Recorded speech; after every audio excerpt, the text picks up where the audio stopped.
कपड़े धोने वाली बहू।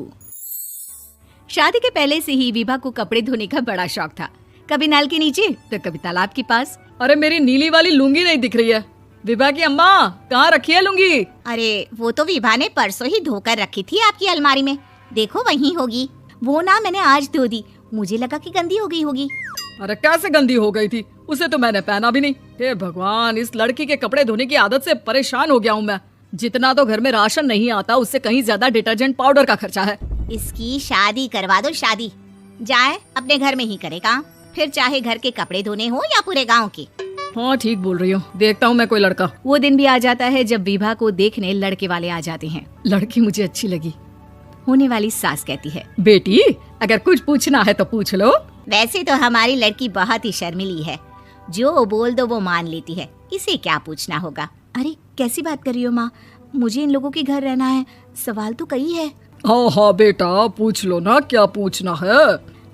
आप लोगों के घर कपड़े कौन धोता है? सास का मुंह बन जाता है। देखो अगर तुम ये कहना चाहती हो कि तुम्हें कपड़े धोने नहीं आते तो सुन लो, कपड़े मैं ही धोती हूँ, लेकिन तुम्हारे आ जाने के बाद मैं रुमाल तक नहीं धोऊंगी। अरे चुप रहना भाग्यवान, बहू बेचारी घर आई नहीं, उसे डराना शुरू कर दिया। वो क्या है ना बिटिया, अभी तक तो ये कल्लू की माँ ही धोती थी, लेकिन अब तुम्हारे पापा तो दहेज में वॉशिंग मशीन देंगे ही। तभी विभा की माँ बोल पड़ती है, सवाल भी पूछा तो क्या। वैसे भाई साहब, मशीन की तो फिर भी कपड़े धोने की कैपेसिटी होती है, मतलब जो बिटिया दे रहे हैं ना विभा, इसे कपड़े धोने का बहुत शौक है। ये आप लोगों के क्या, आस पड़ोस गांव मोहल्ले सबके कपड़े धो दे और उफ तक ना करे। बाहर देखा नहीं आपने कितने कपड़े सूख रहे हैं, सब हमारी बिटिया ने ही तो धोए हैं। बस भी करो ना माँ, शर्म आ रही इतनी तारीफ सुनकर।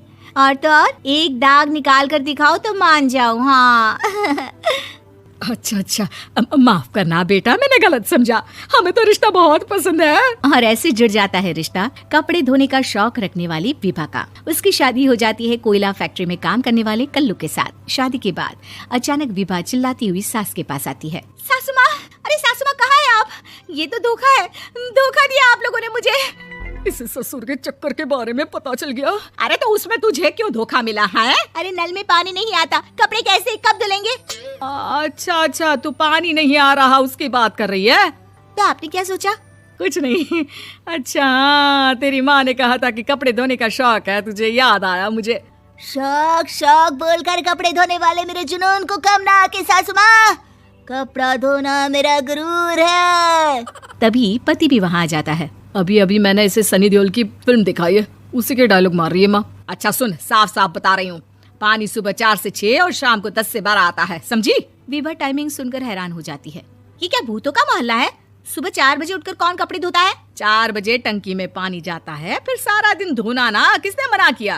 अरे कैसे बात कर रही है, 200 लीटर की टंकी में कितने कपड़े धो लूंगी मैं, सुबह ही उठ जाऊंगी मैं। अब क्या था, विभा सुबह 4 से लेकर रात के 12 बजे तक कपड़े ही धोती रहती। एक रोज सास पड़ोस से निकलकर कहीं जा रही होती है कि साथ वाली कहती है, हाँ कल्लू की माँ, जरा ये बताओ कि 2 साड़ी है, 2 ब्लाउज और एक पेटीकोट और एक नाड़े वाला लंबा कच्छा। हाँ तो? अरे तो क्या, कितना लोगी धुलाई ये बताओ। धोबन दिख रहे हैं हम क्या? हमारे पति सरकारी नौकरी से अभी रिटायर हुए हैं और बेटा सुपरवाइजर है कोयला फैक्ट्री में। धोबन समझ रखा है हमें? हाय रे कल्लू की अम्मा, माफ कर दो, वो तो मोहल्ले में यही सब बता रहे थे कि तुमने बहू को कपड़ा धुलवाने के काम में लगा दिया है। सास को पड़ोसन की बात सुनकर गुस्सा आ जाता है। वो घर पहुंचती है जहां घर के बाहर ही इतने सारे कपड़े सूख रहे होते हैं जितने कि किसी धोबन के घर पर। अरे ओ कल्लू की दुल्हन, बाहर निकल। माँ जी यहीं आ जाओ, बाथरूम में चादर धो रहे हैं हम। अरे अभी हम धोते हैं, तुमको बाहर निकलो। ये आस पड़ोस वाले बोल रहे हैं कि हम बहू से कपड़े धुलवा कर उसे कपड़ा धोने वाली बना दिए हैं। अरे छोड़ो ना माँ जी, किन लोगों की बातों में आती हो? आस पास के लोगों का तो काम ही होता है कि वो किसी तरह सास बहू को लड़ा दे। बहू सारे घर के कपड़े धोती है, ये क्या कम है? बोलिए।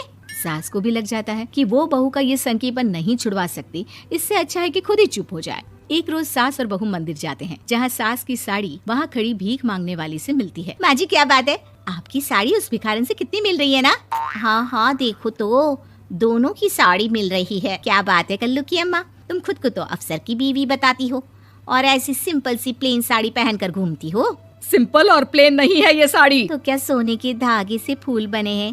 कुछ भी सासू माँ, कुछ भी। हाँ बने थे इस साड़ी में सोने के धागे से फूल। मेरे पति लेकर आए थे मद्रास से स्पेशली मेरे लिए 10,000 की। लगता है भाई साहब इस भिखारन के लिए भी सेम टू सेम साड़ी लेकर आए होंगे 10,000 की। सास उस वक्त तो कुछ नहीं कहती, लेकिन बहू के साथ घर आती है और अलमारी से एल्बम निकाल कर लाती है। ये साड़ी देख रही है, ये वही साड़ी है जिसे मैंने अभी पहना था। इस साड़ी में ये जो चमकदार फूल दिख रहे हैं ना, ये सोने के धागों से काटे गए हैं। लेकिन तू लोकल वॉशिंग मशीन ब्रश से घिस घिस कर सारे फूलों को निकाल कर साड़ी प्लेन कर दी। मुझे माफ कर दीजिए सासू माँ। और तो और, जब मैंने तुझे तेरी गलती के लिए कुछ नहीं कहा, लेकिन तूने तो सबके सामने मेरा मजाक ही बना दिया। क्यों? बहू को समझ में आ जाता है कि अब से उसका कपड़े धोना बंद।